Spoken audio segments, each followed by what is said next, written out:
काय सांगाल सर, इथे पिंपरीमध्ये एक घटना घडली आहे, या घटनेबद्दल आपल्याला केव्हा कळलं?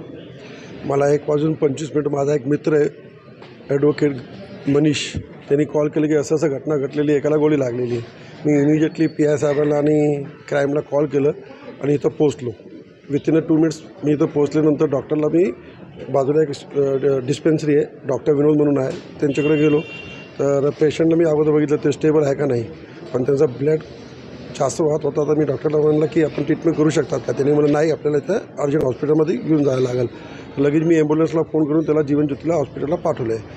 आणि त्याच्यानंतर मी सगळे ज्यांना गोळी लागली भावेशला त्याला विचारलं मी कसं काय झालं. त्यांनी म्हणलं की डायरेक्ट दुकानात आला, अगोदर 3-4 चक्कर मारलं. त्यांनी दुकानात आला, मी एकटा होतो, डायरेक्ट गळ्यामध्ये हात लावला, चेन खिचली, मी पण एक मारलं आणि त्यांनी डायरेक्ट गन, सिल्वर कलरची गन होती, त्यांचं म्हणणं आहे की सिल्वर कलरची गन होती आणि डायरेक्ट त्यांनी फायरिंग केली. फायरिंग खाली केलेली आहे त्यांनी. आणि पिंपरीमध्ये हे घटना खूप डेंजर आहे. आता कुठंतरी व्यापारी सगळं पिंपरीमध्ये दहशत झालेली, घाबरलेले. ही जी घटना घडलेली आहे, हे चोरीच्या उद्देशाने घटना घडलेली आहे असं म्हणतो. ह्याच्याबद्दल मला आता काय डिटेल माहीत नाही आहे, कारण ते जे मुलगा आहे त्याला मी सगळं विचारलं. त्यांना म्हणलं माझा काय मैत्रीपण आहे आणि तो मुलगा एकदम चांगला व्यवस्थित व्यापार करतो आहे. मला नाही वाटतं काहीतरी दुश्मनी आहे. मला असं वाटतं की चोरीचे याच्यात